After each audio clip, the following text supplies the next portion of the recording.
अरुण बेटा, रोते नहीं। तुझे पता है ना, हमें खाना रात के समय ही मिलता है। रात तक सब्र कर ले बेटा, हमारे इस मोहल्ले में कहीं ना कहीं से खाना जरूर आ जाएगा। नहीं, मुझे अभी खाना चाहिए। तभी एक बूढ़ी महिला वहां आती है। अरुण बेटा, हम लोग तो केवल रात के समय ही खाना खाते हैं। तुम्हारे बाबा और मोहल्ले के कुछ लोग गए हैं ना खाना लाने। देखना रात तक वो हम सब के लिए कई सारा खाना लेकर आएंगे। ये छोटा बच्चा अरुण अपनी माँ जानकी के साथ इस मोहल्ले में रहता है। इस मोहल्ले का नाम अनोखा मोहल्ला है, जहाँ केवल 10 से 12 घर ही स्थित हैं।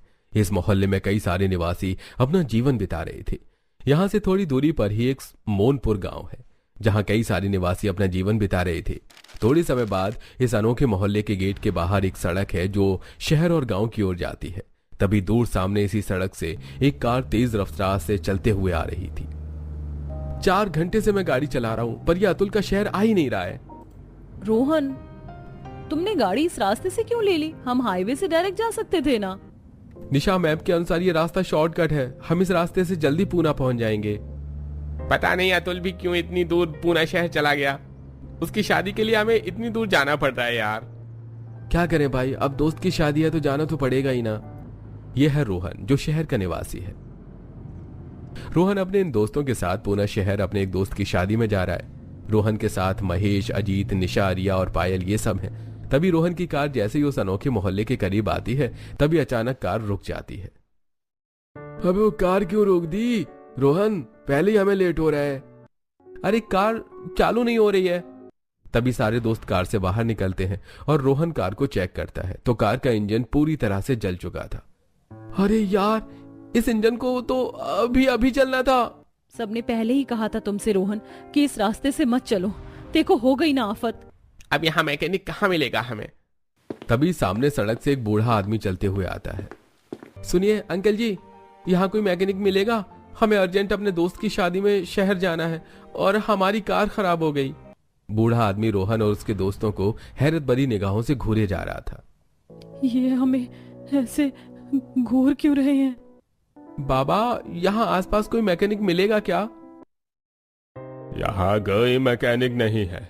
यहाँ से गांव थोड़ी दूरी पर है, पर वहां भी कोई मैकेनिक नहीं है। अरे यार, ये कहाँ फंस गए हम? अब हमारी गाड़ी कैसे ठीक होगी? यहाँ से थोड़ी दूरी पर एक अनोखा मोहल्ला है, वहां तुम्हें एक मैकेनिक जरूर मिल जाएगा। अरे वाह, चलो हम सब वहीं जाते हैं। वो बूढ़ा आदमी कितना अजीब सा था ना। तभी पायल पीछे मुड़कर देखती है तो वो बूढ़ा आदमी वहां नहीं था। अरे, वो आदमी कहाँ गायब हो गया? अभी तो यहीं था वो, इतनी जल्दी कहाँ गायब हो गया? यह अनहोनी देखकर सारे दोस्त घबरा जाते हैं। रोहन, ये किस जगह फंसा दिया तूने हमें? तभी सब चलते हुए उसी अनोखे मोहल्ले के गेट के पास आते हैं। थैंक गॉड कि हम इस मोहल्ले के पास पहुंच गए। अंदर कई सारे लोग अपने अपने काम में लगे हुए थे। तभी रोहन और उसके दोस्त जैसे उस अनोखे मोहल्ले के गेट के अंदर प्रवेश करते हैं, तभी अचानक से वहां तेज तूफानी हवाएं चलने लगती हैं। अरे, ये तूफान कहाँ से आ गया? तूफान इतना जोरों का था कि रोहन और उसके दोस्तों की हालत खराब हो जाती है। तभी तूफान अचानक से थम जाता है। शुक्र है ये तूफान थम गया। तभी रोहन और सब सामने देखते हैं तो इस अनोखे मोहल्ले के निवासी रोहन और उसके दोस्त को हैरत भरी निगाहों से घूरे जा रहे थे और वो बच्चा अरुण रोहन और उसके दोस्तों को देखकर जोर जोर से तालियां बजा रहा था। अरे, ये लोग हमें ऐसे घूर क्यों रहे हैं? और ये बच्चा हमें देखकर इतना खुश क्यों हो रहा है? मुझे तो ये इलाका ही ठीक नहीं लगता। गाइस, हम चलते हैं यहाँ से। डरो मत, ये सब लोग गांव के निवासी हैं और हम शहर के निवासी हैं, इसलिए हम सबको ऐसे हैरत भरी निगाहों से देख रहे हैं। चलो हम किसी से मैकेनिक का पता पूछते हैं। रोहन और सब अरुण और उसकी माँ जानकी के पास आते हैं। सुनिए बहन जी, यहाँ कोई मैकेनिक मिलेगा? हमारी कार खराब हो गई है। हाँ, यहाँ एक मैकेनिक है, पर वो रात को ही यहाँ आता है। रात में क्यों? उसकी दुकान शहर में है ना साहब, तो रात में ही वो यहाँ अपने घर आता है। अरे यार, अब रात तक हम यहाँ क्या करेंगे? तभी उस मोहल्ले के सारे निवासी वहां आते हैं। बेटा तुम लोग रात तक हमारे घर रुक जाओ। हाँ हाँ चलो, तुम सब काफी थक भी चुके हो तो तुम हमारे घर चलकर आराम कर लो। नहीं नहीं, तुम सब हमारे घर चलो, हम तुम्हें बढ़िया सा खाना खिलाएंगे। सारे लोग रोहन और उसके दोस्तों को अपने अपने घर चलने की बात कहते हैं। ये लोग कितने अच्छे हैं ना, ये हमें जानते भी नहीं है फिर भी हमारे प्रति ये कितना अपनापन जता रहे हैं। गांव के निवासी ऐसे ही होते हैं निशा। तभी इस मोहल्ले के सारे निवासी रोहन और उसके दोस्तों को एक सुंदर से कमरे में लेकर आते हैं। आप सब यहाँ आराम कीजिए, आपकी थकान भी दूर हो जाएगी। सब वहां से चले जाते हैं। अरे इन गांव वालों का प्रेम देखकर तो आंखें भर आई यार। चलो सब आराम करते हैं। तभी कमरे में अरुण आता है। अरुण के हाथ में एक बड़ी सी थाली थी और उस थाली के ऊपर एक लाल कपड़ा ढका हुआ था। माँ ने आपके लिए खाना भेजा है। अपनी माँ को हमारी ओर से धन्यवाद कहना बेटा। ये तो हमारा फर्ज है, हम आपकी सेवा करेंगे तभी तो हमें अच्छा मेवा मिलेगा। कितना प्यारा बच्चा है ये। अरुण कपड़े से ढकी वो बड़ी सी थाली टेबल पर रखकर वहां से चला जाता है। बहुत जोरों की भूख लगी है यार, चलो खाना खाते हैं। तभी रोहन जैसे ही उस थाली के ऊपर से कपड़ा हटाता है तो उस थाली के अंदर इंसानों के कटे हुए कई सारे हाथ रखे हुए थे। यह देखकर रोहन और उसके दोस्तों की आंखें फटी की फटी रह जाती हैं। ये तो इंसानों के कटे हुए हाथ हैं। वो बच्चा हमें इंसानों के कटे हुए हाथ देकर चला गया। रोहन और उसके दोस्त काफी डर जाते हैं। तभी जानकी वहां आती है। अरे ये अरुण भी ना, साहब डरिए मत, ये सारे हाथ नकली हैं। क्या नकली है? वो क्या है ना साहब, हमारे इस मोहल्ले में रात के समय चोर आते हैं, इसलिए हम सब अपने घरों के आंगन में ये नकली इंसानों के हाथ रखते हैं ताकि चोर इन्हें देखकर डर जाएं और यहाँ से भाग जाएं। तुम्हारे नकली हाथों ने तो हमारी जान ही निकाल दी थी। हम सब कितना डर गए थे। अगर हमें कुछ हो जाता तो। मेरे बच्चे को क्षमा कर दीजिए, अब वो ऐसा नहीं करेगा। तभी जानकी वो सारे हाथ लेकर वहां से चली जाती है। तभी रोहन और सब सो जाते हैं। थोड़े समय बाद जब रोहन और सबकी आंख खुलती है तो वो जिस कमरे में थे वो कमरा अचानक से एक खौफनाक खंडहर कमरा बन चुका था। ये कहाँ आ गए हम? अरे ये तो खंडहर है। ये तो वही सुंदर सा कमरा है जिसमें हम आए थे, पर ये खंडहर कैसे बन गया? ये अनहोनी देखकर रोहन और उसके दोस्तों के होश उड़ जाते हैं। तभी सब बाहर आते हैं और बाहर अंधेरा हो चुका था और दिन में सुंदर सा दिखने वाला ये मोहल्ला अचानक से खौफनाक खंडहर बन चुका था। यहाँ कोई नहीं था, चारों ओर भयानक सन्नाटा छाया हुआ था। ये जगह इतनी खतरनाक खंडहर कैसे बन गई? ये कुत्ते इतनी भयानक तरीके से क्यों रो रहे हैं?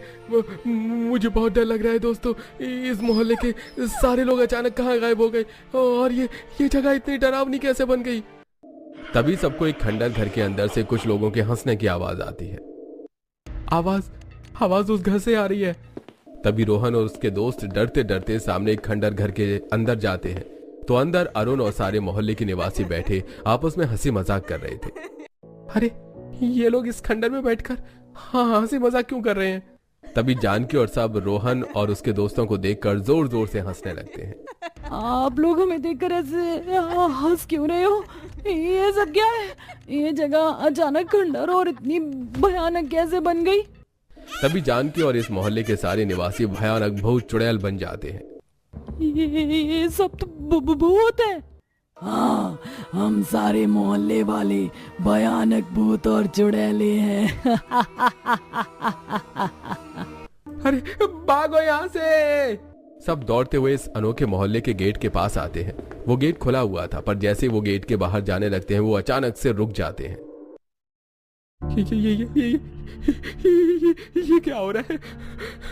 हम इस गेट के बाहर क्यों नहीं जा पा रहे हैं? तभी पीछे वही सारे भयानक भूत और चुड़ैल आकर खड़े हो जाते हैं।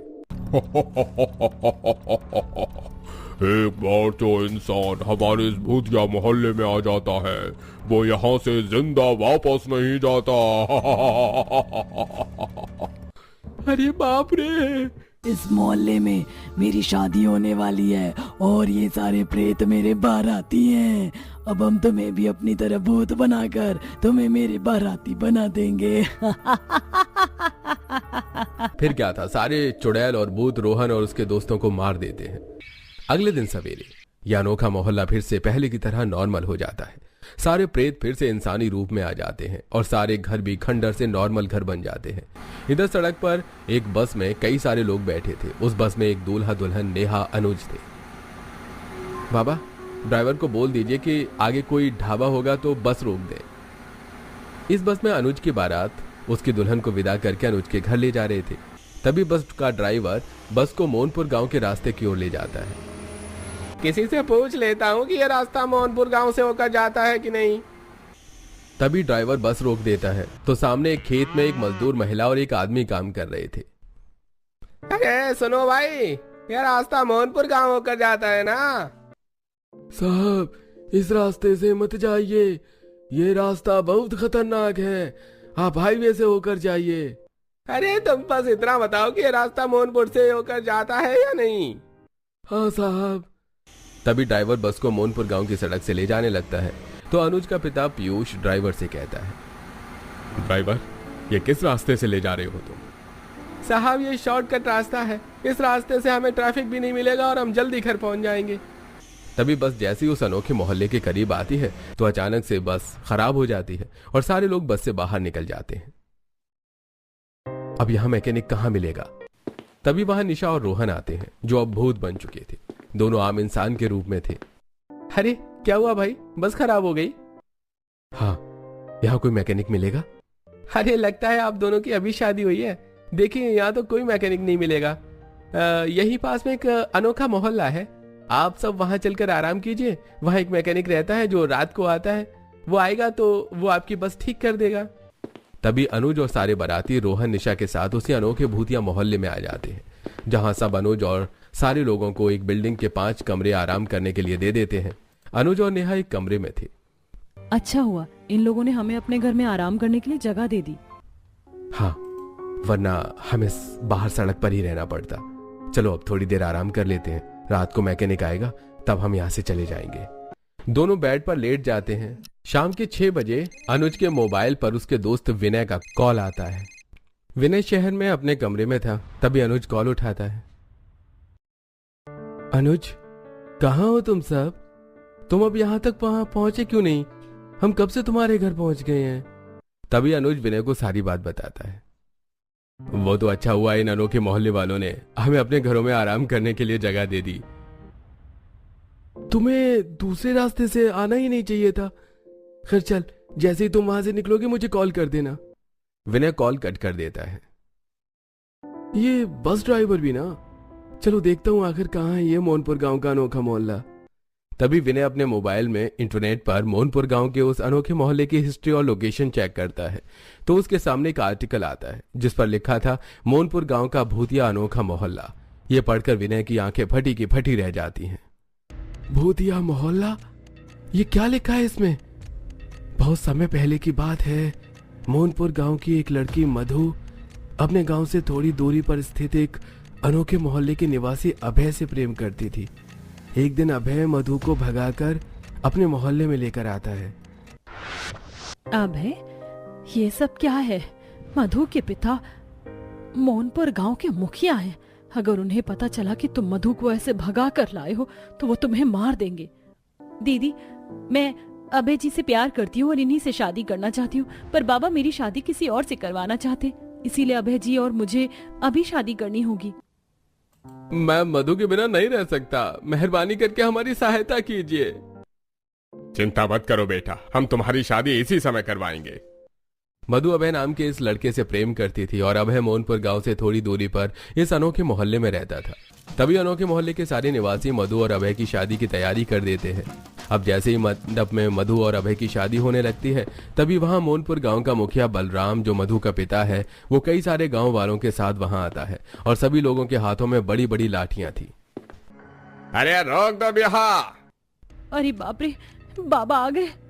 तेरी इतनी हिम्मत लड़के कि तू मेरी बेटी को यहाँ भगा कर ले आया। अरे गांव वालों, मारो इस लड़के को।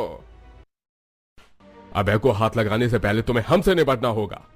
अरे गांव वालों, इन सारे लोगों को घरों में बंद कर दो।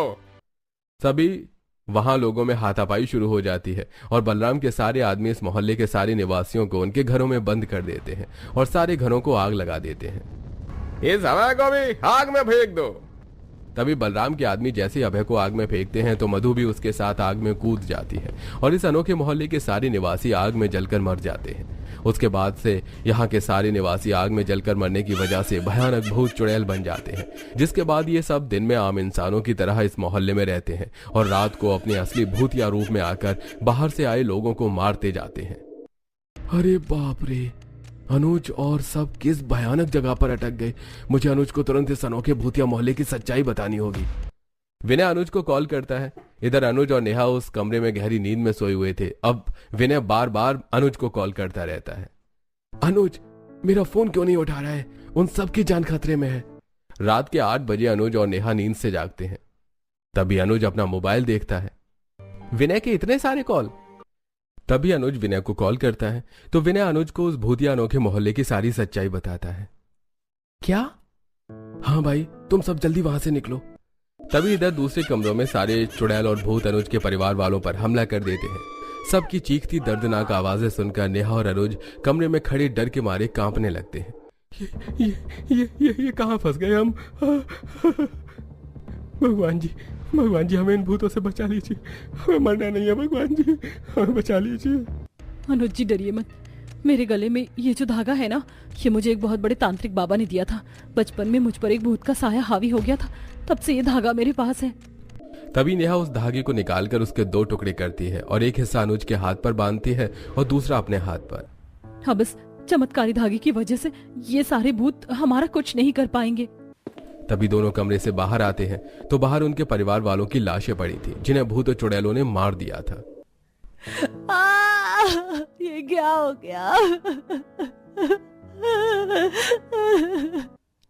भागो नेहा। दोनों दौड़ते हुए बाहर आते हैं तो बाहर उनके सामने सारे भूत और चुड़ैल सब खड़े थे। अरे, इतने सारे भूत, इतने सारे भूत, इतने सारे भूत। तुम्हारे साथियों को तो हमने मौत के मुंह में पहुंचा दिया है, अब तुम्हारी बारी है। तभी एक भूत जैसे ही दोनों पर हमला करता है तो उनके करीब आते ही वो भूत हवा में उड़कर दूर पीछे जा गिरता है। ये क्या हो रहा है? अनुज जी, इस चमत्कारी धागे की शक्ति से ये भूत हमारा कुछ नहीं कर पाएंगे। भागिए यहाँ से अनुज जी। तभी दोनों गेट की तरफ भागने लगते हैं और सारे भूत उनके पीछे भाग रहे थे। पकड़ो इन्हें। भागिए अनुज जी। तभी दोनों जैसे ही गेट के करीब आते हैं तो एक भूत अनुज को एक लोहे की सरिया फेंक कर मारता है, जिसके बाद वो सरिया अनुज के पीठ में घुस जाती है और अनुज जैसे ही नीचे गिरता है तो उसके हाथ से वो चमत्कारी धागा खुलकर उड़ जाता है और नेहा गेट के बाहर निकल जाती है। अनुज जी, उठिए जल्दी, अनुज जी। तभी एक चुड़ैल अनुज का पैर पकड़ लेती है। अनुज जी। भागो, भागो नेहा, यहाँ से भागो। तभी सारे भूत चुड़ैल अनुज को मार देते हैं। ये देखकर नेहा वहां से भागने लगती है और सारे भूत चुड़ैल नेहा के पीछे भागने लगते हैं। बचाओ। तभी नेहा मोहनपुर गांव की